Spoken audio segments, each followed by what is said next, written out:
Welcome back to చిట్టి కథల లోకం స్టోరీస్. ఇది రామవరం అనే ఒక చిన్న పల్లెటూరు. ఇక్కడ జీవితం చాలా ప్రశాంతంగా సాగుతుంది. అందరూ ఒకరినొకరు తెలుసుకుని కుటుంబంలా కలిసి జీవిస్తారు. ఈ ఊర్లో సుమంత్ అనే ఒక నమ్మకమైన పోస్ట్ మ్యాన్ ఉండేవాడు. ప్రతిరోజు తన పోస్టు సంచి భుజాన వేసుకుని చిరునవ్వుతో లేఖలందించేవాడు. వాన పడినా ఎండమండినా తన పనిని మాత్రం ఎప్పుడూ మానలేదు.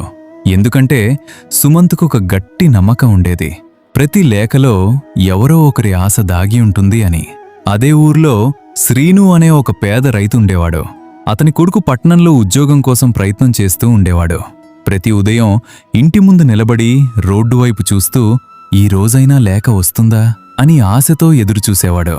ఒకరోజు దూరం నుంచి సుమంత్ నడుచుకుంటూ రావడం కనిపించింది. శ్రీను ముఖంలో ఉన్న ఆందోళనను గమనించిన సుమంత్ నెమ్మదిగా దగ్గరికి వచ్చి చిరునవ్వుతో ఇలా అన్నాడు, శుభవార్త, లేఖ వచ్చింది నాయనా.